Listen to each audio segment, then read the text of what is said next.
Tak ada yang paling kuat atau paling menonjol dalam supergroup satu ini, God Bless. Mereka tak punya pimpinan, semua sama derajatnya. Berbeda dengan kebanyakan band-band lain yang punya leader atau motor penggerak yang tentunya punya kuasa penuh terhadap bandnya. God Bless tak seperti itu karena pada dasarnya mereka bergabung atas prinsip kerjasama, saling mengisi dan saling menutupi kekurangan masing-masing. Itulah yang terjadi pada saat pembentukan God Bless di pertengahan tahun 1973. God Bless tanpa Ahmad Albar terdengar sumbang, begitu pula tanpa Doni Fata tak akan ada dentuman bass yang dahsyat.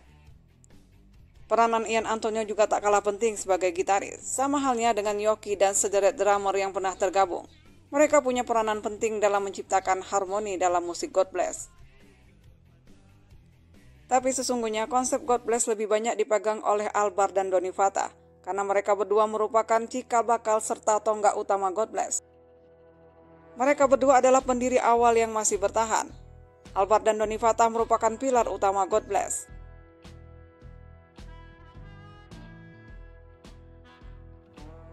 Sebagai grup rock papan atas, rupanya God Bless pernah mengalami masa yang teramat memelas dalam perjalanan karir mereka, yaitu tatkala Doni Fata meninggalkan God Bless untuk keluar negeri. Doni cabut meninggalkan God Bless menyusul anak istrinya keluar negeri.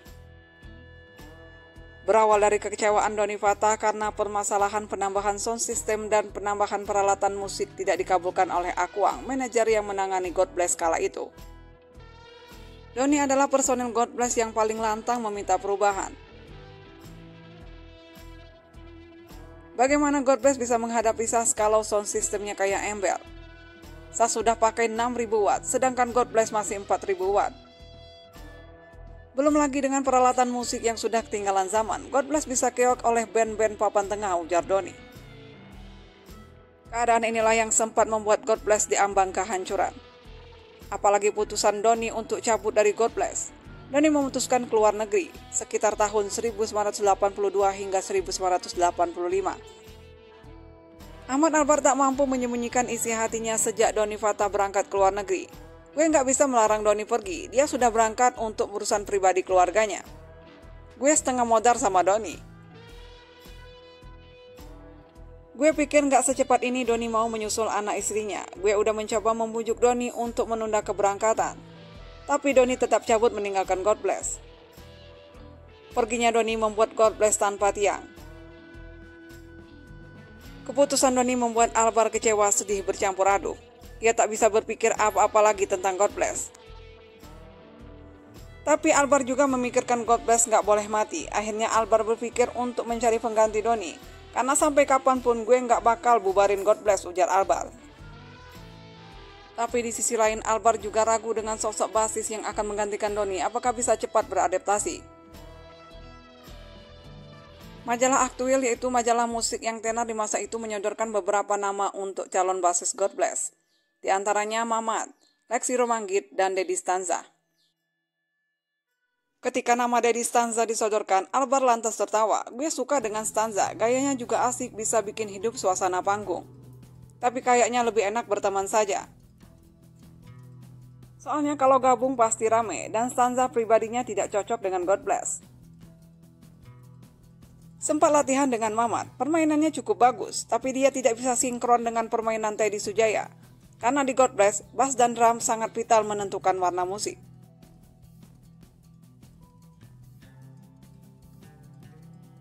Alhasil Albar tidak merekrut satupun untuk jadi basis God Bless. Menurut Albar, lebih baik God Bless istirahat dulu. Albar lebih memilih menunggu Doni pulang. Lagi pula menurut Albar, Doni hanya 1 atau 2 tahun saja di sana dan bakal pulang membawa pengalamannya selama di negeri orang.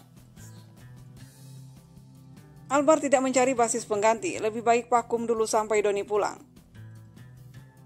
Keputusan Albar lebih suka God Bless tiarap daripada mencari basis pengganti dianggap Yoki seperti banci. Mestinya Albar bilang saja God Bless bubar, selesai urusannya, kita juga bisa lebih leluasa untuk bertindak. Sekarang kan kayaknya digantung, main enggak bubar juga enggak, ujar Yoki. Yoki mengusulkan untuk cari pengganti Doni. Albar tetap kekeh tak mau, alasannya pemain baru belum tentu cocok. Akhirnya Yoki pun malas berdebat, kalau pola pikir Albar seperti itu, dicoba saja belum, ungkapnya. Sementara Ian Antono dan Teddy Sujaya enggan berkomentar akan keputusan Albar tersebut. Albar memberikan kebebasan pada personel God Bless lainnya untuk bersolo karir. Dengan syarat bila Doni pulang, kita semua kumpul lagi membangun God Bless.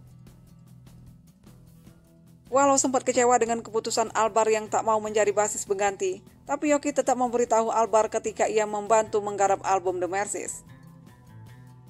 Albar juga menyibukkan diri bikin rekaman 2 Kribo dan bermain film. Ahmad Albar menggarap proyek 2 Kribo yang didukung para personel God Bless minus Doni Fata. Posisi basis diisi oleh Mamat, basis Brotherhood. Banyak pihak yang menyayangkan melihat keadaan God Bless yang seperti mati suri, apalagi dengan keputusan Albar yang tidak mau mencari basis pengganti Doni. Akhirnya Albar pun buka suara. Gue sebenarnya malas membahas masalah ini. Saya sudah mencoba main dengan Deddy Stanza dan gak bisa lanjut karena Stanza tak seirama. Gue suka performanya, dia seorang basis yang lengkap, bisa nyanyi, bisa bergaya, basis gaul. Tapi ada hal yang gak kena buat kita semua. Lalu ada juga yang mempertanyakan mengapa tidak memakai Lexi Rumanggit yang jelas-jelas sudah siap bergabung. Semua bilang dia hebat, mainnya kidal, tapi gue belum pernah lihat dia mainnya kayak apa. Gue nggak mau coba-coba, ujar Albar. Albar sempat terdiam saat ditanya mengapa God Bless tidak dilanjutkan perjalanannya bersama Mamat yang telah membantu album 2 Kribo dan dianggap bisa sejalan dengan God Bless.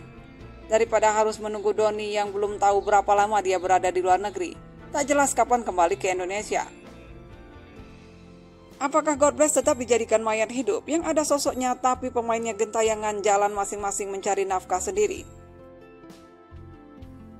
Albar pun menjawab dirinya tidak bisa meninggalkan Doni begitu saja, sekalipun Doni berulang kali menyatakan tak ada masalah kalau God Bless punya basis pengganti dirinya. Gue nggak bisa tinggalin Doni karena cuma dia yang sama-sama memikirkan, membentuk dan menjalankan God Bless sampai sekarang ini. Ada kelebihan tersendiri yang dimiliki oleh Doni Fata. Kepiawaiannya memetik bass dengan aksi panggung yang tidak berlebihan, tapi mudah beradaptasi mengikuti permainan gitaris-gitaris God Bless. Mulai dari Louis Clement, Deddy Dores, hingga Ian Antono.